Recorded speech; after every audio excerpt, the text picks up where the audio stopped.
Hello, Internet! Shoutthis here, and it's time for another episode of Arena Time here on ShoutStone. We are continuing our run through the arena following Trump as he strives to hit Grandmaster, though he is only one win away from elimination. So, without any further ado, let's get into the game right now. It is Garrosh versus Anduin. Trump playing the part of Garrosh the Warrior, and Fuzzik playing the part of Anduin the Priest. So this that we are looking at right now is Game 8. So right now, Trump is currently 5-2 in this arena run. One more loss and that's going to be the end of the line. But let's see if Trump can pull it out. He only has 4 more wins left to get, and if anybody can do it, it's Trump. But it all really comes down to both the luck of the draw and the skill of his opponent. The interesting thing to keep in mind is, every game we've been watching with Trump at 2 losses, you play an opponent of equal standing when you get into the arena. So every opponent he's faced has had the same record. So both Fuzzik and Trump are at a 5-2 record right now. So it's a winner-take-all kind of situation. So Trump coins out that Warsong Commander, but it is quickly Shadow Word pained away. And he's going to follow up with a Raging Worgen. So, good response there. Fuzzik's going to have to come up with something good. Now, as we all know, the sweet spot against Priestex, I should say, is the basically 4 mana, or the 4 attack position. Any minion that has 4 attack cannot be eliminated by one of the Shadow Word cards. Alright, using Commanding Shout to take out the Iron Fur Grizzly. Follow up with a quick strike to the hero, get in some damage, buff his health up a little bit, or buff his damage up a little bit, and keep him alive for at least one more turn. Now he's probably not going to survive this turn. Interesting use of Holy Nova. It clears the minion off the field, so it might have been actually a good play, because that's an 8 damage minion at that point. And without anything else to really take it out, it's basically, unstoppable. So it might have actually been a good play there, even though it's burning an AoE pretty early in the game. Trump going to set out a Kor'kron Elite, who will follow up with another 4 points of damage. So far off to a pretty good start here. Gnomish Inventor coming out for the Priest player. And he's going to self-heal, I think? Maybe, or no. I guess he's evaluating what his options are. Excuse me. Instead he's going to Divine Spirit to buff up that little guy a little bit further. But Stampeding Kodo will serve to take it out of play, which is a great trade there. It's basically he played 1 card to take out effectively 2. That was a Gnomish Inventor followed up with a Shadow Word Pain. Plays that Shadow Madness to steal the Kodo and eliminate that Kor'kron Elite.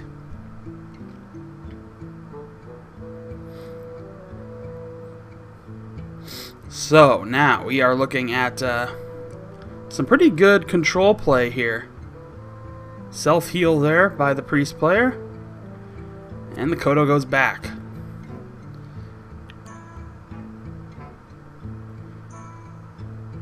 So he brings out an Acolyte of Pain and an Arathi Weaponsmith, hoping to get a few points, a few extra cards out of that Acolyte of Pain. But Trump so far looking pretty good.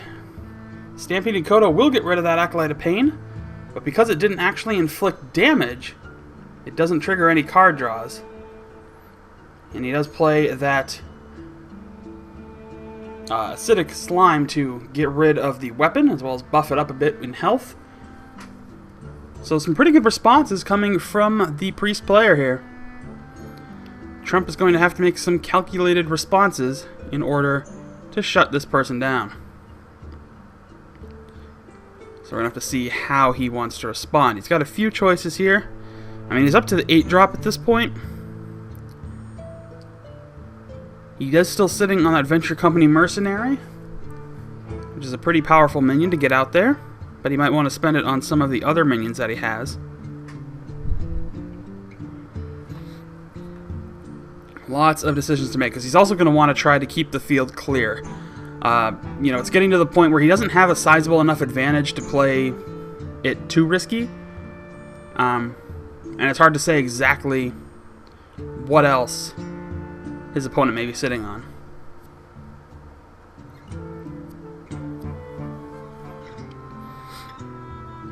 He could trade those Kodos.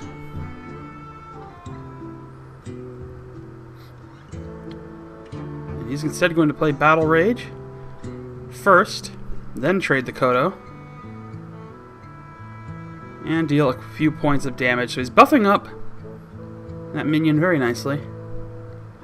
He got a nice batch of cards.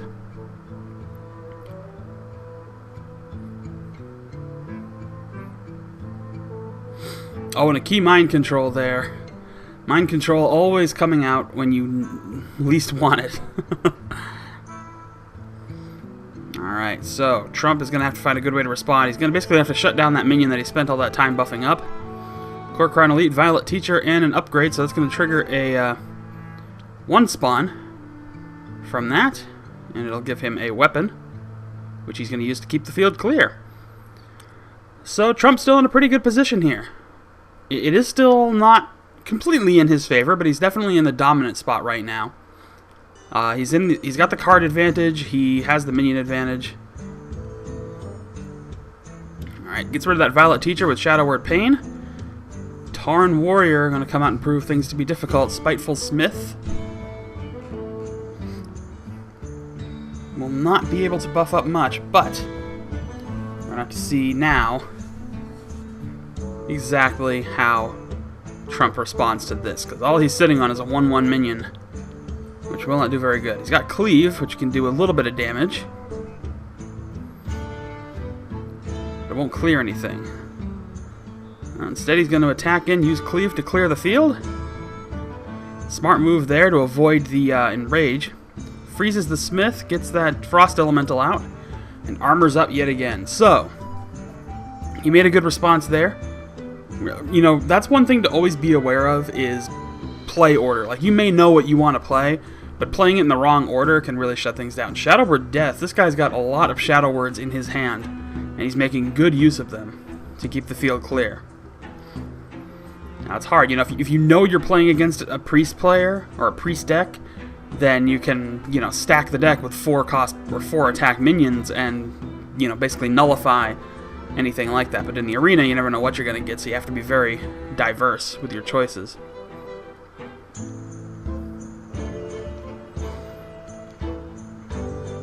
So, this is going to be really tricky here.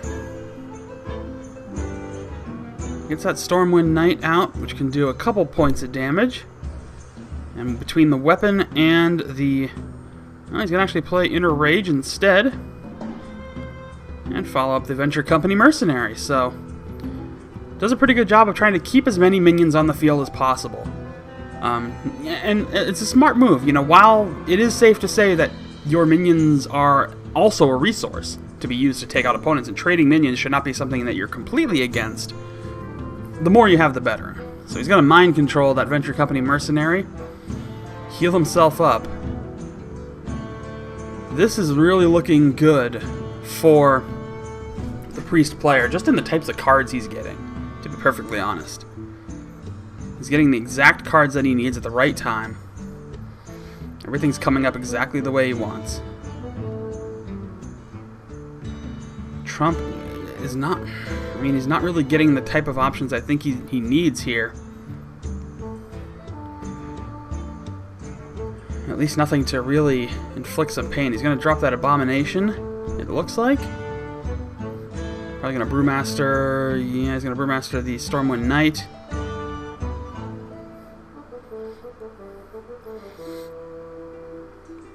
So the focus is definitely going to have to be on that Abomination, which is going to deal 2 points of damage to everybody once it dies.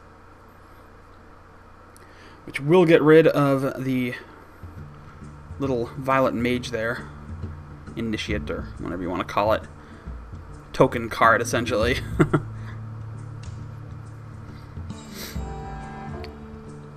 But still, our warrior player is in a very good position. Now, I mean, I think Trump knows that if he uses the Acolyte of Pain, or the Venture Company Mercenary to take out the Abomination, it will die. Because it's going to eat 4 points of damage, then it's going to eat 2 off the, additional proc. Alright, so there it goes. It does fall. And Holy Nova, which kills off all of Trump's minions and heals up that Northshire Cleric, which gives the opponent an extra card draw. So a Cruel Taskmaster comes out, buffs up that Stormwind Knight. He will take out that little lady, the Northshire Cleric, to avoid any further trouble.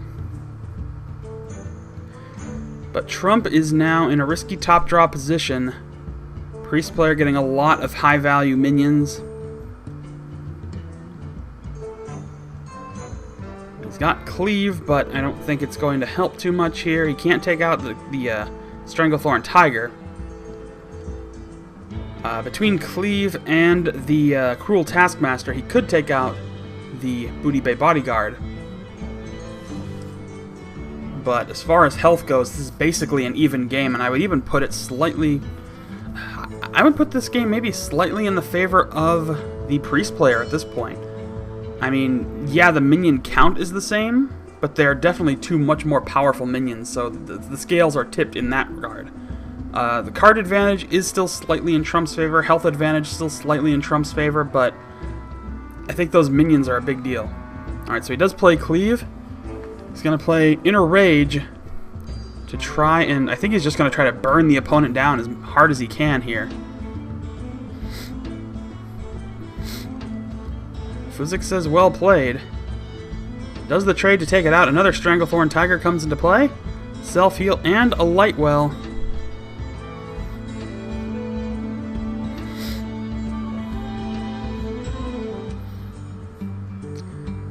Well, Dark Iron Dwarf, not exactly the card you want to get off top draw. So Trump is not going to play it, he's just going to armor up. That Lightwell, however, could be Trump's undoing. The biggest problem with it now, of course, being the fact that it's just going to keep buffing up this Priest player's health, and Trump just not have a response to it. Well, he's got that Novice Engineer, he's probably going to play that to see what kind of card draw he can get. Brawl, it's risky. Well, a little bit. I mean, all he's got to sacrifice is that, one Novice Engineer. But he is going to want to try and get rid of that Lightwell, and the odds are fairly good. He could play... Well, he's not going to play either thing. And the Priest player gets buffed up even further. Or healed up even further, I guess I should say. Stormpike Commando will clear the field. Another self-heal. This is where it gets out of hand. Alright, so he still has Brawl. He could take it out. He won't have anything to lose, but the odds that something that is bad are going to be left on the field are still pretty high. I mean, the Lightwell is a huge problem right now, and we are getting near and near to possible fatigue, as you saw there. Trump's down to his last 3 cards. But it may not even last that long, to be perfectly honest. So, it's a tricky play here. I mean, he's got Heroic Strike, so he can use that to potentially take out something that's left. But it depends on what's left. He can do some significant damage to the Lightwell if he leaves that out there, but he's not going to play anything. He's just going to armor up and pass the turn again. So I think he's just hoping that he gets something better on this next turn. But he's really got to start getting something better here, because it's just not happening. This Priest player is almost back to full health right now. So the Lightwell is essentially no longer a major threat until it can be handled. Still eyeballing that Brawl, and I think he's finally just going to drop it because it's at that point where he's got to get rid of something. And let's see what gets left. And it will be Stormpike attacker there. So that's a pretty good play. He does get the field clear. Gets rid of that Lightwell, but he's down to 6 health with that armor. And it is very risky now. He doesn't have much to respond with. Ugh, Sunwalker, not what he wanted to see. Acolyte of Pain, a lesser of concern, but it's still going to be a problem. So he's going to freeze. Little guy. Oh, man. This is really tricky because, I mean, he froze the, you know, the protector. He got the Frost minion there buffed up. He's going to buff the health of that taunt minion a little bit further. There's just, I don't see any kind of possible way that Trump can survive this. Now he's in, you know, he's in fatigue now. And it is just, I don't see any way he can shut this down. There just really isn't. Even with that, this game is over. Yeah, there's just no way. Unfortunately, this is going to be GG for Trump here. I mean, the Lord of the Arena can be taken out with that Temple Enforcer, and then just attacking with the Yeti and the Sunwalker. Boom. And boom. And there you have it. End of the run, end of the road for Trump. The deck was working fairly good at the beginning, but it just did not peter out. It just did not pan out at the end. This was a deck that throughout this entire run was just not looking very hot. I mean, it was good at best, and Trump, being the skilled player that he is, I think made it better. But only 5 wins. Let's see what kind of rewards he gets. Alright, so 60 gold, gold soul of the forest, and a pack of cards. Let's see what he's got in that pack. We'll at least get that much out of it. Take a quick look. I doubt Trump cares all too much. I'm sure he's got every card already, but there you go. Average at best. So, alright, well, that is going to do it for this episode and this season of Arena Time. We'll be back on, Wednesday with the next season of Arena Time, this time featuring Day 9. Yes, Day 9, making a run through the arena, will be our next special. But that's all I got for today. So thank you, fine folks, so much for watching. Don't forget to like this video, leave a comment, subscribe for daily updates. Find me on Facebook and Twitter. Thanks again, and I will see you folks next time.